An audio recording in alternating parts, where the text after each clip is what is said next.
25 साल पहले तत्कालीन प्रधानमंत्री राजीव गांधी जी ने कहा था कि जो 100 रुपया गरीब का हक बनता है उसमें से सिर्फ 15 रुपया गरीब तक पहुंचता है। 25 साल बाद जो क्रांति हम लाने वाले हैं, आप ये कह सकते हैं कि आपका पैसा आपके हाथ में। There will be practically no case of falsification or duplication. This cash subsidies takes away the entire responsibility of having a public distribution system which should be universal. We are not in any way concerned about any vote. We are very clear in our minds. But the most important thing is the UPA is fully united. As far as the UPA is concerned, we are all one. नमस्कार, मैं रवीश कुमार। राजनीति रोज बदलती है, इसके भीतर की शक्तियां राजनीति को कब किस दिशा में मोड़ दें पता नहीं चलता है। एफडीआई के मसले पर बहस के बाद वोटिंग से मना कर रही सरकार आज वोटिंग के लिए तैयार हो गई। मंगलवार सुबह जब अरुण जेटली यह बयान दे रहे थे कि सरकार ही नहीं चाहती कि संसद चले, उसी वक्त सरकार यूपीए के सहयोगी दलों को तैयार कर रही थी। डीएमके से विपक्ष को बहुत उम्मीदें थीं, लेकिन आज डीएमके ने कहा कि वह बीजेपी को सत्ता में लाने के लिए यूपीए सरकार नहीं गिराएगी। सीपीएम ने कहा कि जनता डीएमके और सपा से सवाल तो पूछेगी ही, लेकिन जब ममता ने अविश्वास प्रस्ताव की पहल की थी तब सीपीएम, बीजेपी सबने कहा था कि सरकार गिराने के हक में नहीं है वे, उन्हें 184 के तहत वोटिंग से ही संसद की राय जाहिर करनी थी। जाहिर है सरकार का सीना फूला हुआ है और थोड़ा सा और फुलाते हुए उसने पी चिदंबरम और जयराम रमेश को मैदान में उतार दिया नए नारे के साथ, आपका पैसा आपके हाथ। वित्त मंत्री पी चिदंबरम ने कहा कि सब्सिडी वाली 42 योजनाओं की पहचान की गई है जिनका पैसा पूरे देश में अप्रैल 2014 तक सीधे लोगों को उनके बैंक अकाउंट के जरिए हाथ में दिया जाएगा। इस योजना के तहत सरकार करीब 3.25 लाख करोड़ रुपए 10 करोड़ लोगों के खाते में पहुंचा देगी। इस योजना को लेकर विपक्ष और कई एनजीओ विरोध करने लगे हैं, लेकिन कांग्रेस ने इसे बड़े कदम के रूप में पेश करने का फैसला किया है। राहुल गांधी प्रदेश अध्यक्षों की बैठक कर उन्हें इसके बारे में बताने जा रहे हैं। अगले साल जनवरी में 51 जिलों में यह योजना लागू की जा रही है। चिदंबरम ने कहा है कि यह योजना गेम चेंजर है। जयराम रमेश ने कहा कि यह कैश ट्रांसफर नहीं, हक ट्रांसफर है। हम भी इस पर चर्चा करेंगे, लेकिन आज नहीं। टेलीविजन में गंभीर मसलों पर थोड़ी तैयारी की जरूरत है, लेकिन मैं आज नहीं कर पाया हूं। तो कांग्रेस का हाथ आम आदमी के साथ के बाद आपका पैसा आपके हाथ। हमारे देश में आम आदमियों के सामने राजनीतिक विकल्पों की कोई कमी नहीं है। आम आदमी पार्टी भी नई विकल्प बन गई है। 30 तारीख को येदियुरप्पा बीजेपी छोड़ देंगे और 9 दिसंबर को आम आदमी के लिए एक पार्टी बना देंगे। हाल ही में गुजरात में केशुभाई ने भी आम आदमियों के लिए गुजरात परिवर्तन पार्टी बनाई है। हर दल आम आदमी के लिए काम कर रहा है और आम आदमी है कि हर दल में अपना अपना काम लिए भटक रहा है। हजारों दल हैं। 2009 के लोकसभा चुनाव में 363 दलों ने हिस्सा लिया था और इनमें से आम आदमियों ने करीब 42 दलों के जरिए अपना नुमाइंदा लोकसभा में भेजा है। यानी प्रति गंभीर मुद्दा एक दल की दर से दलों की कमी तो बिल्कुल नहीं है। दलों के साथ मुद्दे भी बदल रहे हैं। नजीर के लिए मेरठ मुजफ्फरनगर में भारतीय किसान यूनियन के लोग धरने पर इसलिए बैठे हैं कि वो टोल प्लाजा पर पैसे नहीं देना चाहते। इनकी मांग है कि मेरठ मुजफ्फरनगर के जिन किसानों की जमीन हाईवे बनाने के लिए ली गई है उन्हें फ्री पास दिया जाए।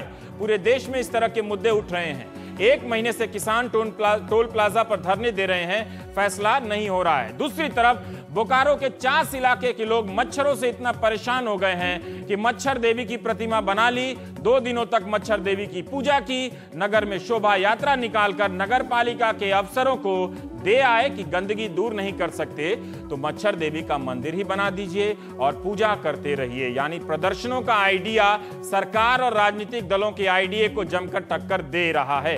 गंभीर परंतु हल्के से लगने वाले इन मिसालों को इसलिए चुना कि राजनीतिक चुनौतियों और मुद्दों का अंदाजा हो जाए।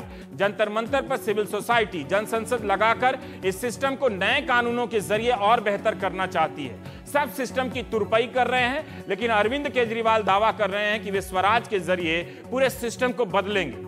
क्या वाकई हमारी जनता स्वराज का कोई सपना लिए है या इस सपने के पीछे होलेगी? इतनी पहचानों और मुद्दों की भावुकता में बटी राजनीति के बीच एक नया राजनीतिक दल जिसकी दावेदारी जात पात के आधार पर नहीं है, उसके लिए क्या जगह है? यूपी में ही लोगों ने समाजवादी पार्टी की सरकार को हटाकर मायावती को मौका दिया और फिर मायावती को हटाकर उसी समाजवादी पार्टी को मौका दिया। क्या आम आदमी की पार्टी राजनीति की इन सब व्यवहारिकताओं से लड़ पाएगी? दूसरा सवाल यह भी है कि सिविल सोसाइटी के आंदोलनों में कौन सी कमियां हैं जिसके कारण हमारे मौजूदा राजनीतिक दलों से त्वरित और क्रांतिकारी परिणाम नहीं निकल पाते और जो वो भी नहीं दे पाती। भूमि अधिग्रहण का सवाल है, खाद्य सुरक्षा का सवाल है, हमारे पेड़ पौधों के पेटेंट का सवाल है, कितने सारे सवाल हैं। लोक सत्ता पार्टी के बनने का अनुभव भी हमारे सामने है। संसद में नेता की जगह आम आदमी बैठेंगे, इसके लिए आम आदमी को नेता ही बनना होगा। क्या आम आदमी पार्टी राजनीति का विकल्प बन सकती है? राजनीति का विकल्प, या फिर यह भी कि एक राजनीतिक दल ही है? राजनीति का जो तौर तरीका जो समझौतों की गलियों से गुजरता है, उसे तोड़कर ध्वस्त कर टोल फ्री हाईवे की कौन सी गुंजाइश बची है, कैसे बना देंगे? प्राइम टाइम में हम आज चर्चा करेंगे। योगेंद्र यादव साहब हैं हमारे साथ, सदस्य आम आदमी पार्टी। डॉक्टर जयप्रकाश नारायण, आपने भी प्रयोग किया है राजनीति में बदलाव के लिए, हैदराबाद से हैं आप, अध्यक्ष हैं लोक सत्ता पार्टी के। पीवी राजगोपाल साहब हैं, किसान नेता हैं और पूरे देश में आपने साल भर घुमाई की है भूमि के सवालों को लेकर और प्रदर्शन किया, दिल्ली तक ना पहुंचे इसलिए सरकार ने आपको आश्वासन भेज दिया ग्वालियर जाके। एनके सिंह साहब हैं, सदस्य हैं बीईए और अभय दुबे साहब हैं संपादक सीएसडीएस से। योगेंद्र, मैं आपसे ही सवाल करना चाहता हूं, थोड़ा व्यक्तिगत सवाल है। राजनीतिक दल बनते ही लोगों का बर्ताव जो सिविल सोसाइटी के तौर पे जब आप जंतर मंतर और रामलीला मैदान में प्रदर्शनों में थे और जो उबाल था, जो गुबार था, उबार था, कितना बदला है अपेक्षाओं के स्तर पर और व्यवहार के स्तर पर जब से आप नेता हुए हैं?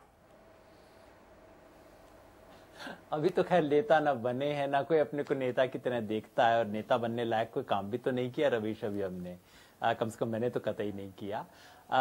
लेकिन फिलहाल मुझे जो हैरानी है वो ये कि कुल मिला के बहुत सकारात्मक प्रतिक्रिया मिली है।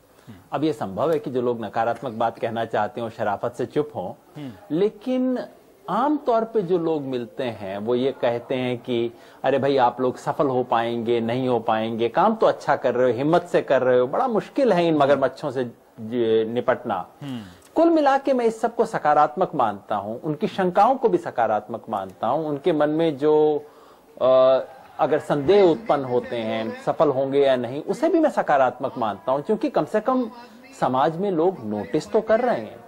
विकल्प नामक चीज पे समाज में बात तो हो रही है, लोग चिंता तो कर रहे हैं कि भाई सफल होंगे कि ना होंगे। ठीक रवीश भाई, पिछले 20 साल से मैं दूसरे आंदोलनों से जुड़ा रहा हूं, मैं ऐसे राजनीतिक प्रयासों से भी जुड़ा रहा हूं वैकल्पिक राजनीति के। 20 साल से किसी ने मुझे पूछा भी नहीं था कि भाई आप लोग सफल हो रहे हैं, नहीं हो रहे हैं, आप लोगों के जो संगठन है वो कहां कर रहा है, क्या दिक्कत आ रही है। तो पहली बार ये समाज के दृष्टि पटल पे सवाल आया है और मैं इसको अपने आप में उपलब्धि मानता हूं। ठीक है। India's #1 news app just got even better. Download NDTV's new app, fully optimized for retina display, full screen view, faster response time, and Sudoku. NDTV's new iPad app. Download now.